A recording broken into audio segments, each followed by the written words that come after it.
श्री वशिष्ठ जी बोले, हे रामचंद्र जी, जिसका हृदय शुद्ध है उसको मेरे वचन लगते हैं। जैसे तेल की बूंद जल में फैल जाती है, वैसे ही उसको थोड़े वचन भी बहुत लगते हैं। हे रामचंद्र जी, इसी प्रसंग में एक पुरातन इतिहास कहता हूँ, सो तुम सुनो। वह मेरा और काकभुशुंडी का संवाद है। एक समय मैं सुमेरु पर्वत के शिखर पर गया तो वहाँ भुशुंडी बैठा था। उससे मैंने प्रश्न किया कि हे अंग, ऐसा भी कोई पुरुष देखा है जिसकी आयु बड़ी हो और ज्ञान से शून्य रहा हो? जो देखा हो तो कहो। भुशुंडी बोले, हे भगवान, एक विद्याधर था जिसकी बड़ी आयु थी और जिसने बहुत विद्याध्ययन किया था। वह सत्कर्मों को बहुत करता था। उसने बहुत भोग भोगे थे और 4 युग पर्यंत जब तब नियम आदि सकाम कर्म किए थे। विषयों को भोगता रहा, परंतु मुझे शांति न हुई। इससे मैं दुखी हूँ। तुम कृपा करके शांति का उपाय कहो। हे भगवान, चित्ररथ के बाग में, जिसमें सदाशिव जी रहते हैं और जहाँ बहुत कल्पवृक्ष है, मैं चिरकाल रहा। फिर विद्याधरों के स्वर्ग में रहा। फिर इंद्र के नंदनवन और सुवर्ण की कंदरा में रहकर सुंदर अप्सराओं के साथ विहार किया और विमान पर बहुत घूमा हूँ। हे भगवान, बहुत स्थान मैंने देखे हैं और तब दान, यज्ञ, व्रत भी बहुत किए हैं। सहस्त्र वर्ष तक ऐसे सुंदर रूप देखता रहा हूँ जिनकी सुंदरता नहीं कह सकता, तो भी नेत्रों को तृप्ति नहीं हुई। और बहुत सुगंध सूंघी पर नासिका को तृप्ति न हुई।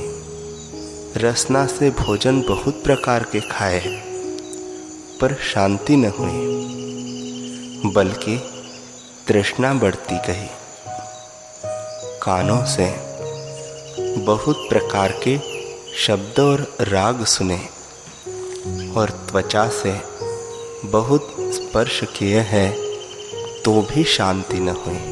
मैं जिस ओर सुख जानकर जाता हूँ, उसी ओर दुख को प्राप्त होता हूँ। जैसे मृग क्षुधा निवारने के लिए घास खाने जाता है और राग सुनकर मूर्छित हो जाता है, तब उसको बधिक पकड़ लेता है, तब मृग दुख पाता है।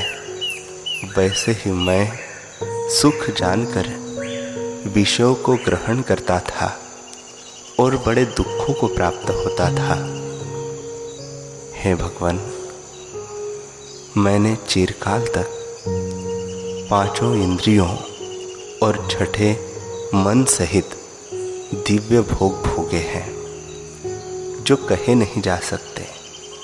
परंतु मुझे शांति न हुई और न इंद्रियां तृप्त हुई। जैसे घृत से अग्नि तृप्त नहीं होती, वैसे ही दिन दिन तृष्णा बढ़ती जाती है और हृदय जलाती है।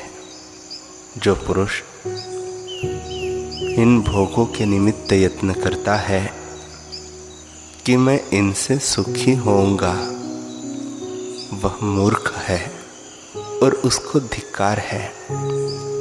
वह समुद्र में तरंग को पकड़ता है। ये तब तक सुखरूप लगते हैं जब तक सब इंद्रियों और विषयों का संयोग है। जब इंद्रियों से विषयों का वियोग होता है तब महादुख होता है, क्योंकि तृष्णा हृदय में रहती है और भोग जाते रहते हैं। तब जो विषय भोग होते हैं वे दुखदायक हो जाते हैं। हे भगवान, मैंने इसी से बहुत दुख पाया है। यद्यपि इंद्रियां कोमल है तो भी सुमेरु की तरह कठिन है। कोमल लगती है परंतु ऐसी है जैसे सर्पिणी और खड़ंग की धार कोमल होती है, पर स्पर्श करने से मनुष्य मर जाता है। जैसे जल में नाव पवन से घूमती है, वैसे ही अज्ञान रूपी नदी में पवन रूपी इंद्रियों ने मुझे दुख दिया है। हे भगवान, ऐसे पुरुष भी मैंने देखे जो सारे दिन मांगते रहे और भोजन के निमित्त अन्न प्राप्त नहीं हुआ, और ऐसे भी देखे हैं कि उन्होंने ब्रह्मा से काष्ठ पर्यंत सब भोग भोगे हैं, पर जिसको दिन में भोजन मात्र भी प्राप्त नहीं होता और जो सब इंद्रियों के इष्ट रूप भोगों को भोगता है, उन दोनों को भस्म होते देखा है। भस्म दोनों की तुल्य होती है, विशेषता कुछ नहीं। इंद्रियों के बंधन में बारंबार जन्मते मरते अज्ञानी पुरुष शांति नहीं पाते।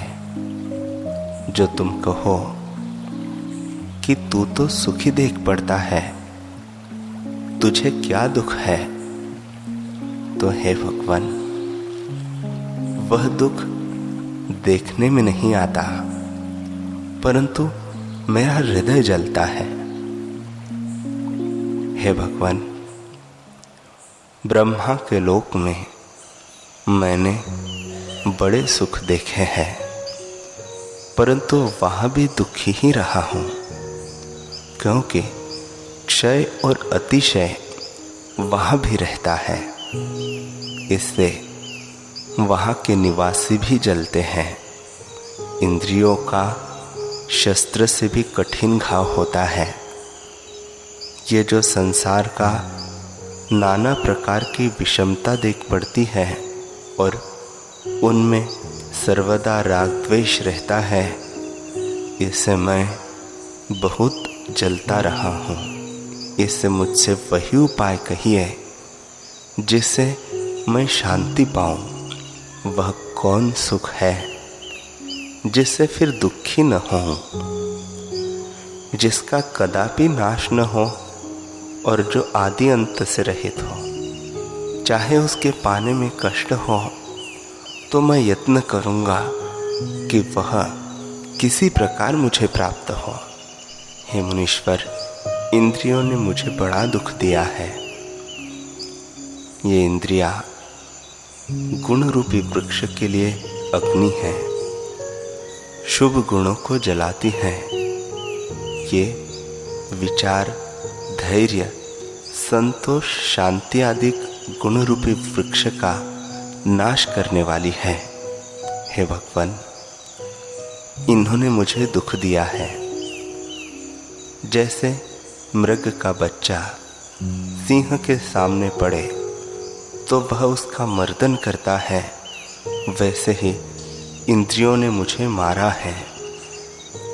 हे भगवान, जिस पुरुष ने इंद्रियों को वश में किया है उसका पूजन तो सब देवता करते हैं और उसके दर्शन की इच्छा रखते हैं, और जिसने मन को नहीं वश किया उसको दीन जानते हैं। जिस पुरुष ने इंद्रियों को वश किया है वह सुमेरु पर्वत की तरह अपनी गंभीरता में स्थित है। और जिसने इंद्रियां वश नहीं की वह तृण की तरह तुच्छ है। जिसको इंद्रियों के विषयों में सदा तृष्णा रहती है वह तो पशु है, उसको धिक्कार है। हे मुनीश्वर, चाहे बड़ा महंत भी हो, यदि उसके इंद्रियां वश नहीं हो तो वह महानीच है। हे मुनिवर, इंद्रियों ने मुझे बड़ा दुख दिया है। जैसे महाशून्य उजाड़ में चोर लूट लेते हैं, वैसे ही इंद्रियों ने मुझे लूट लिया है। इंद्रिय रूपी सर्पिणी में तृष्णा रूपी विष है। इससे इनके द्वारा सारा विश्व मोहित देख पड़ता है। कोई बिरला ही इनसे न हारा होगा। ये इंद्रियां दुष्ट है, जो अपने अपने विषयों को लेती है, औरों को नहीं देती। ये तुच्छ और जड़ है। जैसे बिजली का प्रकाश होता है और फिर छिप जाता है, वैसे ही इंद्रियों के सुख क्षण मात्र दिखाई देते हैं और फिर छिप जाते हैं। जब तक इंद्रियों और विषयों का संयोग है तब तक सुख मिलता है। जब इनका वियोग होता है तब दुख उत्पन्न होता है, क्योंकि तृष्णा रहती है। एक सेना है, उसमें इंद्रियों के भोग उन्मत्त हाथी हैं, जिनके तृष्णा रूपी जंजीर है। इंद्रियां रथ है, नाना प्रकार के विषय घोड़े हैं। इस पर संकल्प विकल्प रूपी खड़ंगों को धारण किए अहंकार उस पर सवार है। ये जो काम अहंकार के साथ होते हैं वे ही शस्त्रों के समूह हैं। हे मुनीश्वर, जिस पुरुष ने इस सेना को नहीं जीता वह मोह रूपी अंधे कुएं में गिरकर कष्ट पावेगा, और जिसने जीता है वह परम सुख को प्राप्त होगा। हे मुनीश्वर, ये इंद्रियां भोग की इच्छा रूपी खाई में अहंकार रूपी राजा को डाल देती है। उसमें से निकलना कठिन होता है। जिस पुरुष ने इनको जीता है उसकी त्रिलोकी में जय होती है, और जिसने नहीं जीता वह महादीनता को प्राप्त होता है और जन्म जन्मांतर पाता है।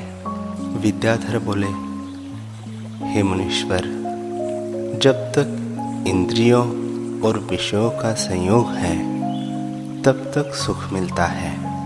जब इनका वियोग होता है तब दुख उत्पन्न होता है, क्योंकि तृष्णा रहती है।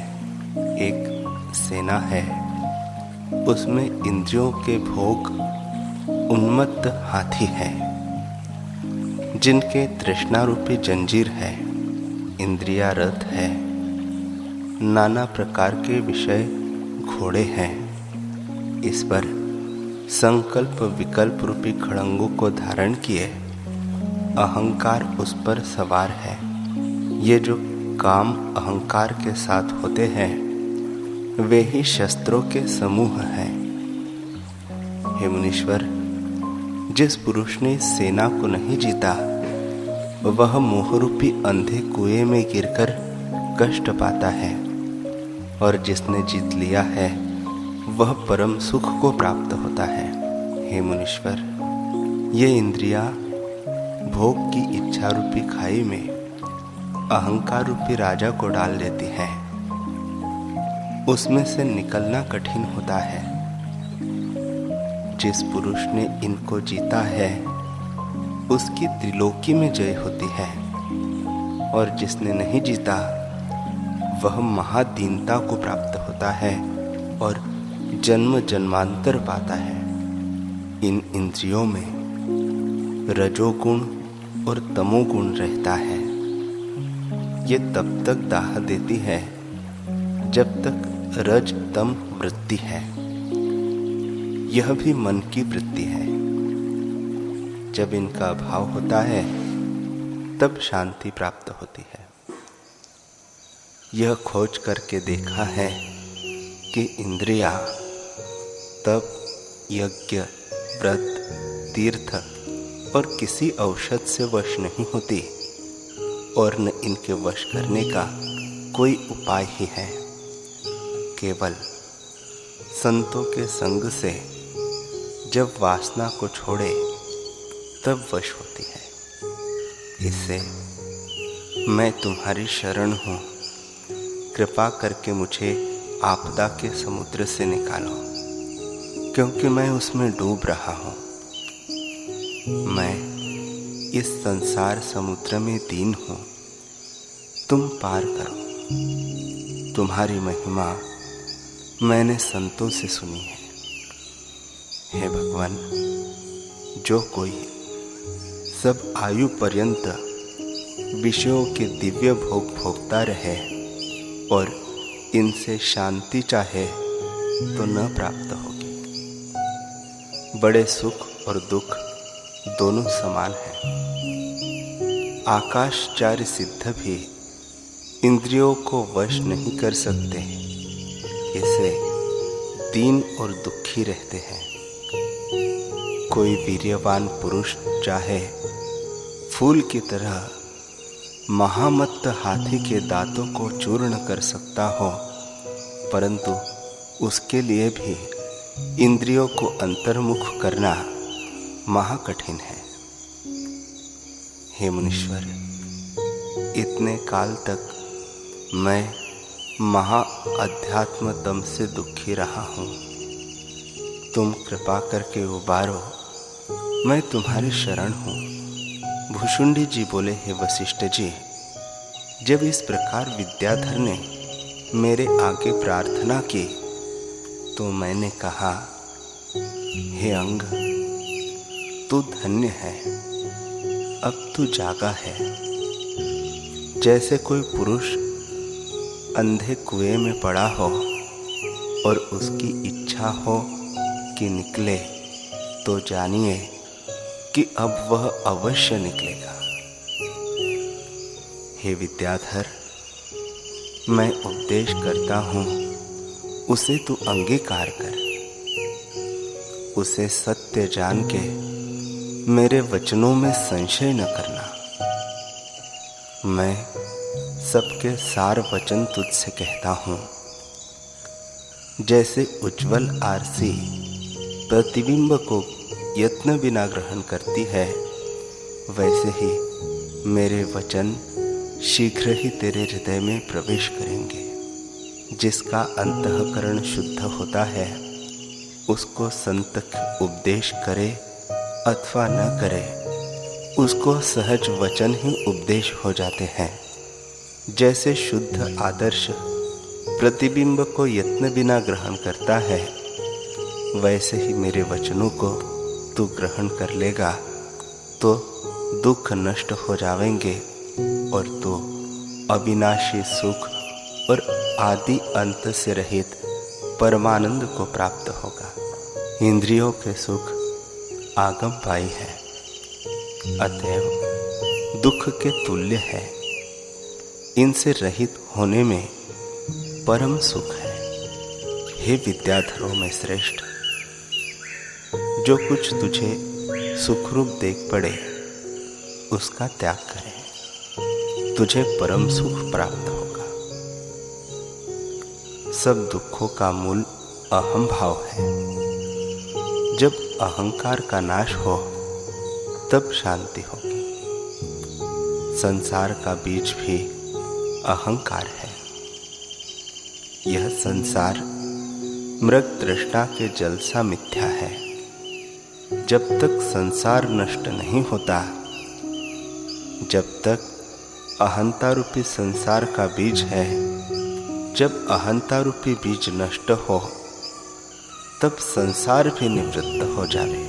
संसार रूपी वृक्ष के सुमेरु आदि पर्वत पत्ते हैं, तारांगण कली और फूल है, सातों समुद्र रस है, जन्म मरण बेल है, सुख दुख फल है, और यह आकाश दिशा पाताल को धारण किए स्थित है।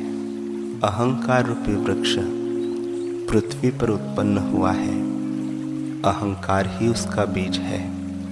यह वृक्ष मिथ्या, भ्रम मात्र, असत्य और सत्य की नहीं स्थित है।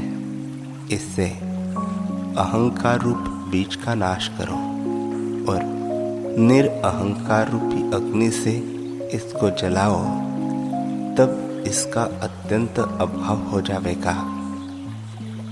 यह भ्रम के कारण भय देता है, जैसे रस्सी में सर्प भ्रम डराता है। इससे निरअहंकार रूपी अग्नि से उसका नाश करो।